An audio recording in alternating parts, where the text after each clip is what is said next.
Honneur à vous les gars, j'espère que vous allez bien et bienvenue sur Fumigène. Review du chapitre 264 de Blue Lock. Et oui, les frérots sont venus me prévenir que le chapitre était sorti, donc je m'exécute, je fais la review, je commence à reprendre un petit rythme dans les reviews sur Fumigène H. Je suis plutôt content. Je ne dis pas que ça va se poursuivre et que ça va continuer comme ça. Les frérots, attention, je ne m'engage jamais. On est bien d'accord, si vous ne voyez pas de review, c'est que j'ai pas le temps, tout simplement. Mais là, j'ai du temps, j'arrive plutôt bien à m'organiser, je suis plutôt content.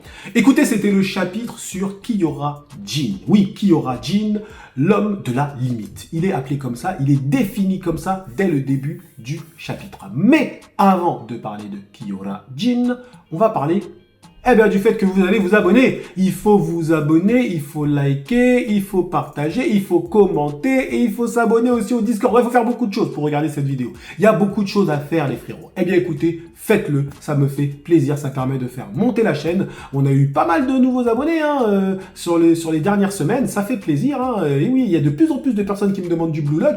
Malgré le fait que j'avais arrêté Blue Lock pendant un certain temps, écoutez, vous êtes restés fidèles à votre ami Fumi. Écoutez, on continue Blue Lock, il n'y a pas de souci. Du Kingdom, du Blue Lock, du Dragon Ball. Voilà ce que vous avez sur Fumigène H et un peu de Radiant aussi.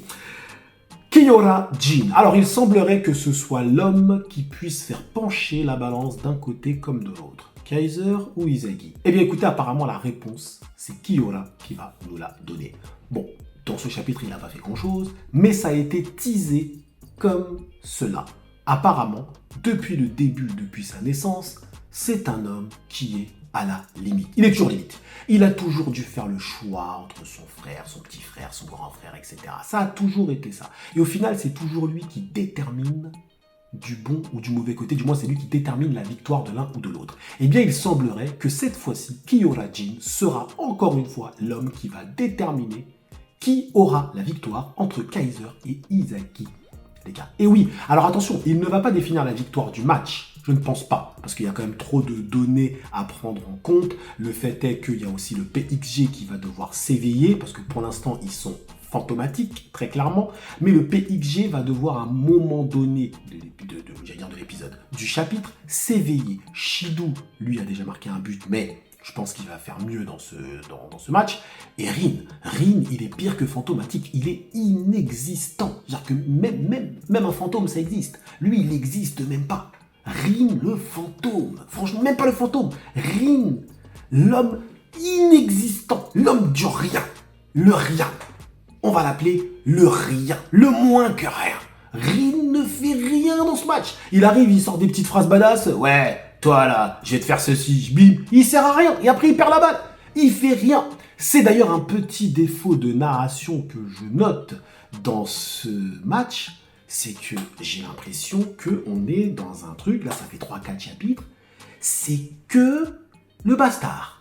Le bastard, Kaiser, Izagi, le bastard, Kaiser, Ness, machin. Le PXJ, ils jouent pas ou quoi? Ils savent pas jouer?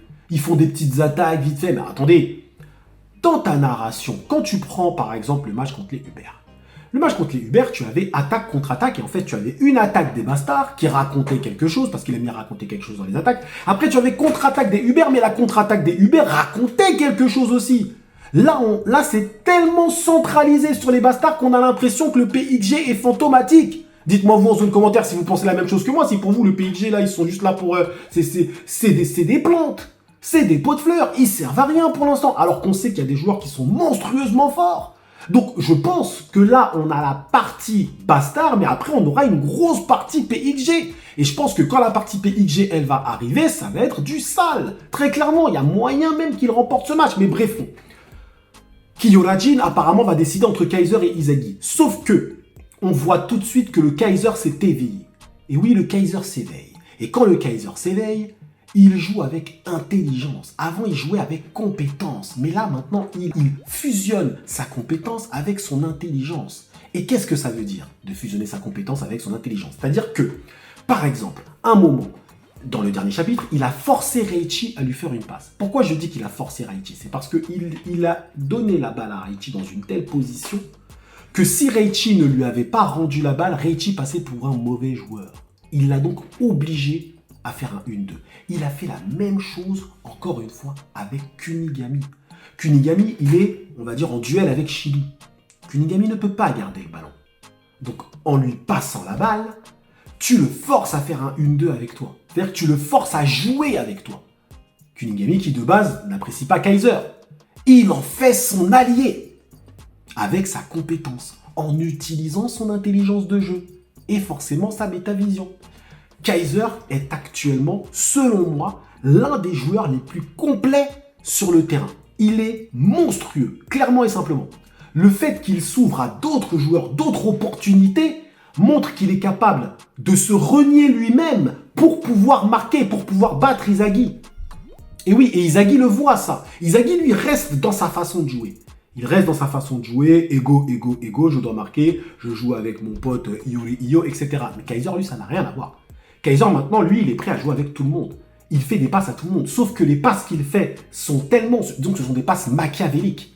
Parce que, en gros, il te fait une passe, mais tu es obligé de lui rendre. Donc, tu es obligé, à la fin, il va dire, bah, tu joues avec moi, frère.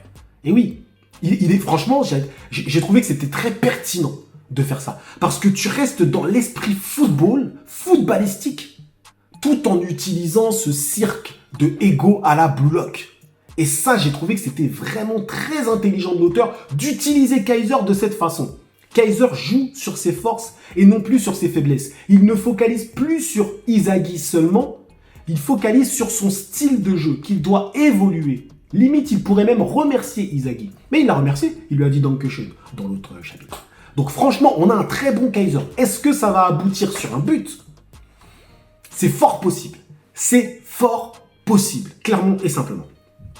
Bref, j'ai aussi apprécié le fait que Kaiser, le fait de jouer avec Reichi, jouer avec Kunigami, j'ai l'impression, c'est une impression, qu'il est en train petit à petit, alors attention, c'est une impression, mais petit à petit de rallier les alliés d'Izagi. C'est-à-dire qu'il est en train de lui prendre tout ce qu'il a créé, parce que Kunigami, même s'il ne joue pas avec Izagi, il y a quand même une forme d'alliance entre les deux des fois, on est d'accord. Reichi aussi, parce que Izagi des fois lui donne des ordres, ok. Donc très clairement, Kaiser, par son jeu, force les alliances avec des alliés d'Izagi. C'est ça qui est très intelligent et c'est ça qui est intéressant, selon moi, en tout cas. Donc Izagi parvient un moment donc, à récupérer la balle, mais Charles se réveille, arrive, le petit démon arrive, donc lui, ça fait un moment qu'on l'avait pas vu. On nous avait dit que c'était lui qui allait définir le gagnant de je sais pas quoi. Pour l'instant, il fait pas grand-chose. Donc c'est bien qu'il se réveille un petit peu. Mais au final, la balle arrive à Ness. Et Ness, c'est l'allié de Kaiser. Mais je pense qu'on nous a fait tout ce cirque avec Kiora pour que ça se finisse entre les pieds de Kiora.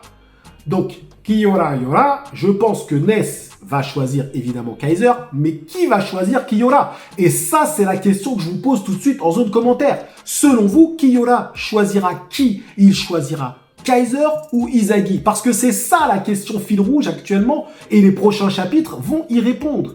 Eh bien, je pense que Kiora va choisir Kaiser. C'est mon avis. Parce que je pense que Kiora voit à quel point le jeu de Kaiser a évolué et je pense que tout le monde est impressionné de ce qui est en train de se passer. Donc je pense qu'il va choisir Kaiser. Et il faut aussi prendre en compte une chose, c'est que actuellement Izagi, il est en pleine bourre. Mais Izagi, c'est le Izagi game actuellement. C'est un truc de ouf. Le gars il est imperturbable. Même quand il voit le nouveau jeu de Kaiser, il dit ok d'accord tu fais ça mais t'inquiète je vais te fumer comme ça et tout. Il est impressionnant. Izagi gagne en charisme de ouf. Franchement moi quand je lisais le chapitre je me suis dit putain mais Izagi il a pris du charisme quand même. Il a pris du charisme. Ça y est c'est plus le petit Izagi. Il n'y a plus de doute chez Izagi. Il ne doute même plus. Donc on est vraiment en train de nous faire grandir le joueur. C'est bien attention. Mais il y a un moment donné où il faut qu'Izagi quand même tombe. Je pense que ça va être là. Je pense que Kiora va choisir Kaiser. Écoutez, on verra bien. Dites-moi vous en zone de commentaire ce que vous en pensez, mais moi je pense que Kiora va choisir Kaiser. Et oui les frérots. Et vous savez quoi, je me mouille. Prochain but de Kaiser. Eh ouais, but de Kaiser. Je le dis clairement et simplement. Ou peut-être de Kiora. Mais Kiora n'a pas l'air de vouloir marquer. Je pense qu'il veut juste apporter la victoire à l'un ou à l'autre. Ça n'a pas l'air de vouloir être le mec qui marque. Mais bon, de vouloir marquer en tout cas. On verra bien. Merci à vous d'avoir suivi cette petite review Blue Lockienne jusqu'au bout. Prenez soin de vous et que l'honneur soit avec Kiora, même si pour l'instant il n'a pas fait grand chose.